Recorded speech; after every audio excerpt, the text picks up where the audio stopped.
Himmatnagar police જાણે નામની હોય તેમ ફરી હિંમતનગર પોલીસને એક આરોપી ઉલ્લુ બનાવી ફરાર થઈ જતા ચકચાર મચી જવા પામી છે। હિંમતનગર પોલીસને ફરી એકવાર આજે એક આરોપી ઉલ્લુ બનાવી ફરાર થઈ ગયો છે। હિંમતનગર સબ જેલમાં ચોરીના આરોપસર સજા કાપી રહેલ હરીશ અમૃતભાઈ નામના કાચા કામના કેદીએ ગઈકાલે સાંજે સિવિલમાં દાખલ કરવામાં આવ્યો હતો।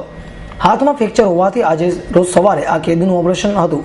ત્યારે આજે સવારે 6 વાગે આ આરોપી બાથરૂમ જવાનું કહી પોલીસને ચકમો આપી સિવિલના પહેલા માળેથી કૂદકો મારી ભાગી છૂટ્યો હતો। તો પોલીસ બાથરૂમ બહાર જ તેની ચોકીદારી કરતી રહી હતી। ત્યારે જ્યારે પોલીસને ખબર પડી કે ત્યારે પોલીસ શહેરના નાકાબંધી કરી દીધી હતી। જો કે આરોપીનો મોડે સુધી કોઈ પતો લાગ્યો ન હતો। હિંમતનગર સિવિલની અંદર હિંમતનગર સબ જેલનો કાચા કામનો કેદી ઇન્ડોર પેશન્ટ તરીકે દાખલ કરેલો હતો, જેનું ઓપરેશન કરવાનું હતું। તે સવારે 6 વાગ્યાના સુમારે બાથરૂમ જવાનું હતું।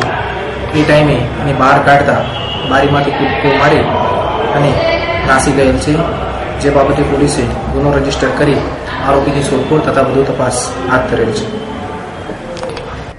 દીપક સિંહ રાઠોડ, S9 ન્યૂઝ, હિંમતનગર।